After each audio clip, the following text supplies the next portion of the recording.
Hello everyone and welcome to Gongfu Yu, presented by Fire and Earth Teaware. I am Dart, I'm going to be your host today. And before we get into our topic today, how to brew tea Gongfu style, we really need to take a couple steps back and talk about why drink tea Gongfu style at all. So first of all, we have two main styles of brewing tea, right? The first is Western style, the second is Gongfu style. So Western style, we're typically going to drink with a mug or a thermos. It's typically going to be much larger, right, than what we would see with a Gongfu teapot. And why do we do it? Well, for convenience, for speed, for ease of access. And with tea, or maybe we'll add a little bit of cream or sugar too. Now, on the opposite side of that, with Gongfu tea, why do we do tea Gongfu style? Well, there's specific teas that are going to taste better over time with each individual steep. A lot of these, if you brewed them Western style, well, they just wouldn't taste right. In fact, they would be bitter and just wouldn't be great to taste.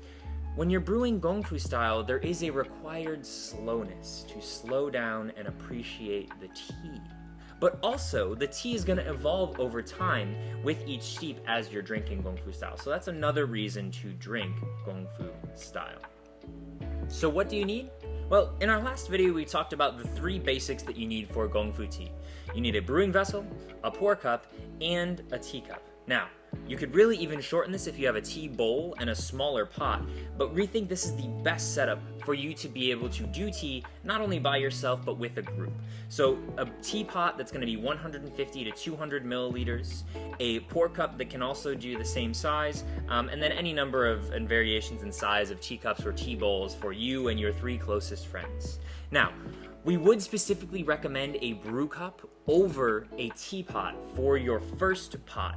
And the reason for that is Chinese teapots have small spouts, right? And so they take a long time to pour. And that pouring has to get factored into your steep time. A brew cup, on the other hand, it pours very fast. And so because of that, we would recommend you get a brew cup to help you pour. The other thing is, if you ever break the lid of your brew cup, you could use the brew cup now as a pour cup, or you can use it as a cup. Obviously, the same could not be said about a teapot. You couldn't really drink out of a teapot. So if you don't have a tea setup, we definitely recommend you starting with these three items to get started in your Gongfu experience. Full disclosure, this is not a Japanese tea ceremony. In Japan, there are very specific steps that are laid out for drinking tea, and that's not how it's done in China. In fact, if you go and drink tea with most tea producers, they don't drink tea Gongfu style. If you go to the Teaware regions, Yixing, Jingdezhen, they do, but that's okay. We do like drinking Gongfu style, but it's not a specific prescribed way. We're giving you a recommended list of things to cover in drinking your tea Gongfu style. So because of that, I'm not going to number the items on this list. I'm just going to go through and talk to you about the Chinese words for them, how it's prepared, what is done, why we do it, why we don't do it, and then some extras along the way at the end as well. So first off, we actually won't even need these three items. The first thing we'll need to do is, in fact, weigh our tea. Now, if you buy tea from us, we do have all of our tea packaged in 5-gram bags, and so you won't have to worry about that. But if you don't, if you're buying loose leaf tea or if you're buying a tea cake, you will want to make sure you're weighing out your tea, especially as a new tea drinker. So the reason for this is going to be probably your biggest factor that will affect if you get a good steep or a bad steep, in addition to the time and temperature, of course. But really, this is probably going to be the place where most new tea drinkers will struggle, is if they have too much tea or not enough tea in their teapot. So in order to measure the tea, you're going to need really three things. The first, obviously, is a scale. So I have a shipping scale right here. You can also use a smaller grade food scale that will measure down to the 10th gram, but you can also just use something that measures down to the gram. We do measure in grams when measuring tea, and that's just because it's more specific than if we're using the imperial system. It's just better for the smaller numbers. The second thing you'll need is something to hold the tea on. Now, again, you could have something like this tea scoop we have here that's metal. You could use your brew cup, you could use another cup, or just anything you really have around. It doesn't really matter what you use for that. And then the final thing that you may need is a tea pick. Now, the tea pick you'll only need if you have a cake of tea, but it's just a pick that helps you separate out the tea that you want. So obviously, you don't want to use a knife for this. Now, one name for the tea pick is a chada, which is a tea knife in Chinese. But if you use like a traditional like butter knife, for example, you may break the leaves. And you really want to keep the leaves in as much of their original composition as possible, because when you break them, it damages the leaves and can damage the tea for the session. So again, you really want to have a scale, something to hold the tea on, and then if it's a tea bing, right, a tea cake, you want to make sure you have a tea pick as well. The next step that we have is wenbei, which literally means temperature cup, right? So wendu is temperature and beizi is cup. So wenbei is literally temperature cup. But what we really mean is to heat your teaware, okay? So that's what we're talking about. We're talking about heating or warming up your teaware. Now, warming up your teaware is probably one of my favorite steps because of the step that comes after it. So when we're heating up our teaware, we're heating it so that obviously our tea will stay to temperature. This is important, and really, honestly, it's probably my favorite thing that I only do if I have enough water. If I know that I don't have a lot of water, I actually won't do this step. But if I do have enough water, I make sure that I heat the pot. And this really is nice for the kind of ritualization and getting your teaware ready, getting it primed, getting it started. But it's also really important for the next step, which is to xing cha. What does xing cha mean? Well, it means to wake up your tea. Or tou cha just means to add tea. But we really want to focus on the xing cha because it's one of the most satisfying aspects of drinking your tea is actually before you even add any water, you wake up your tea. So you put the hot water in, you drain it, and then you put the tea leaves in, and I'm going to leave it for about 5 to 10 seconds. When I'm done with that, then I can smell. You get this really deep, just woodsy cinnamon aroma. Right now I'm drinking the Cinnamon Storm, right? The Da Hong Pao. And man, when you just drink from that, it's like smelling and going to a different place altogether. You can smell the lid of the brew cup. You can smell the pot itself. You can do this multiple times. You can recover it, and there should be enough heat retention to be able to do it multiple times, and it's really, really nice to be able to do. Again, you could just say tou cha, which means just to add tea, but really the special part is waking up the tea, waking up the leaves, so that you can really enjoy and just smell the aromas of that Cinnamon Storm. Amazing, amazing. So the next step is xi cha. So xi literally means wash. Now, in English, what we would say normally is the rinse, or right, to rinse your tea. And so basically, this started in the Ming Dynasty after Emperor Zhu Yuanzhang declared that all tea that was emperor tribute must be loose leaf tea. Now, there was some technology in the Ming Dynasty that allowed them to start the kill green phase of tea, which allowed us to produce a much bigger variety of teas. It's when oolong started, and really it was just this kind of start of what we see in Gongfu tea today. So, rinsing your tea, the idea comes from not drinking the first steep, right? So we're going to rinse it out, give it a smell again, getting a little bit more like forest floor or like rainforest in the cinnamon now. And so again, basically, we are not going to drink this deep. So if I had guests here, I would pour for them first, then I would pour for myself, and then I'm just going to dump this in my wastewater bowl as well. And so again, we're not going to drink that first steep. So we are xi cha, we are rinsing the tea. Everyone has different opinions on what you xi cha. Some people rinse every single type of tea. Some people only rinse things that are old and dank, like a cooked pu'er. Some people only rinse tea cakes. So again, what you're rinsing really is not as important as just knowing that this process exists, and this rinsing of and steeping of the first tea and not drinking it is just called xita. Again, started in the Ming Dynasty when we started to see loose leaf tea, and it's really good to get the tea process started.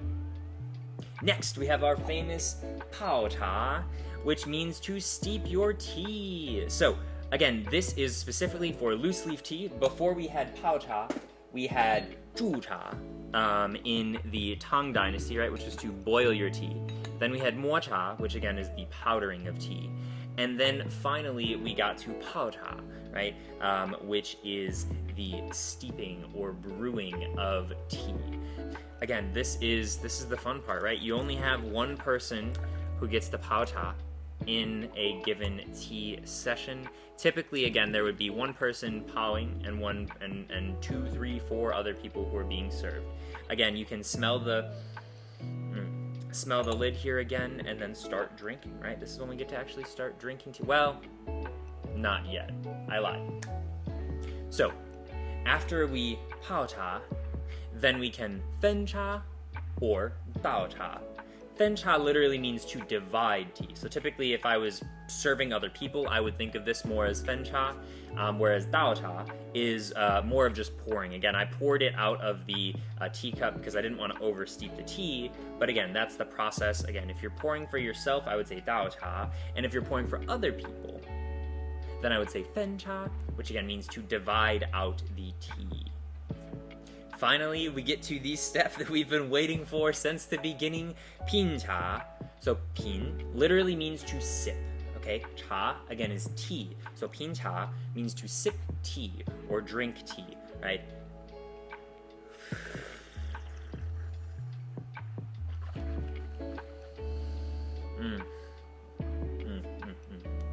I love drinking tea, right? Can't get enough of it. So, pin cha. So, pin, the character for pin is literally just 三个口, right? So 3 mouths. In Chinese, the character is for 3 mouths, and it's to sip. So again, you could say he cha, which means to drink tea, or pin cha, which means to sip tea. And this idea of sipping tea actually comes from the Tang Dynasty, when actually Lu Yu first is talking about drinking tea, and basically this idea that when you're drinking tea, it should be done in small amounts. No more than 3 cups, 5 if you really have to. Smaller tea vessels, still bigger than the traditional Gongfu that we would see today. But again, this idea that when you're drinking Gongfu tea and you're drinking tea, you really should be drinking small amounts. And it's about the experience, the camaraderie, and drinking in commune with other people. Also, there is a type of teacup, specifically a cha bei or a ping min bei. So pin, again, means sip. Ming is just an old name for tea, and then bei, again, is cup. So you have your ping ming bei, which, again, is just a smaller tea cup.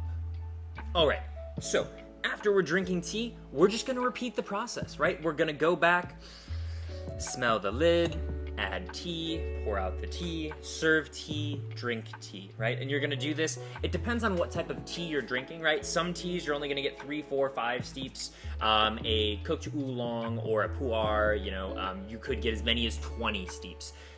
The average is probably somewhere in the middle, 3 to 5, 5 to 7, something like that. But again, it really depends on the type of tea that you're drinking, of how many steeps you can get.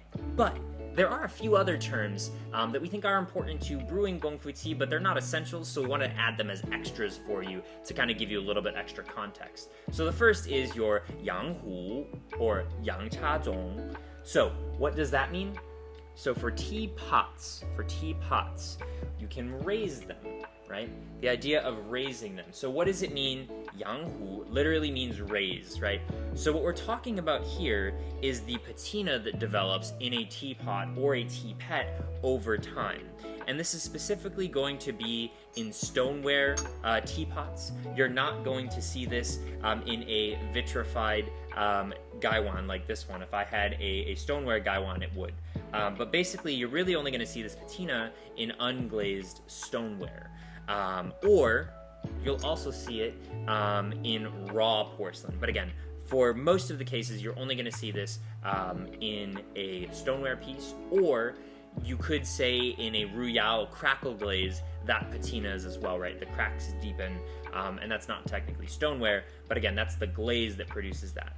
The clay body has to be stoneware in order to yanghu or yang chazong, and again, chazong is teapot, and then chahu, right? Yanghu is teapot. The next thing is kai shui. So kai shui literally means to boil water. So again, I did this before the video started, got my water temperature set up, and I typically do that if I'm serving tea as well. I don't do that while people are here. I typically try to get the water started. If I'm going on the run, maybe my thermos, I boil the water right before I go and then seal it up nice and tight. So it's not exactly a part of like brewing Gongfu style, but you need to do it. Otherwise, you can't brew afterward, right? Additionally, in China, they call hot water that is very hot kai shui.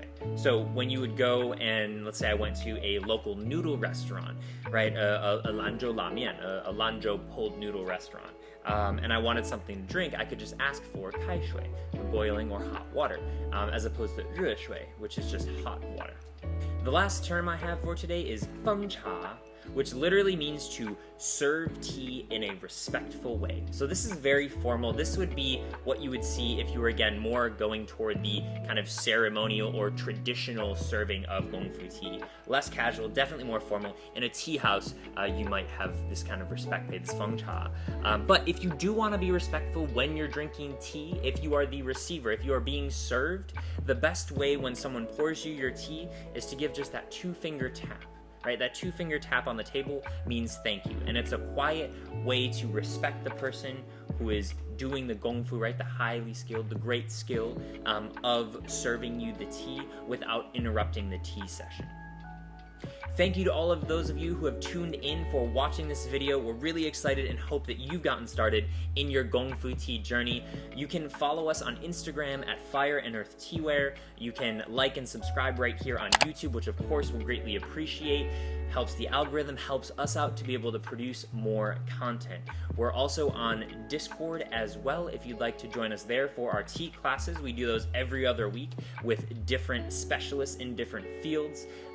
This week's that we just did was on oxidation and reduction with Mark Moeller from Sanguine Teapots. Thank you so much for joining, and until next time, from Gongfu Yu and Fire and Earth Teaware, see ya.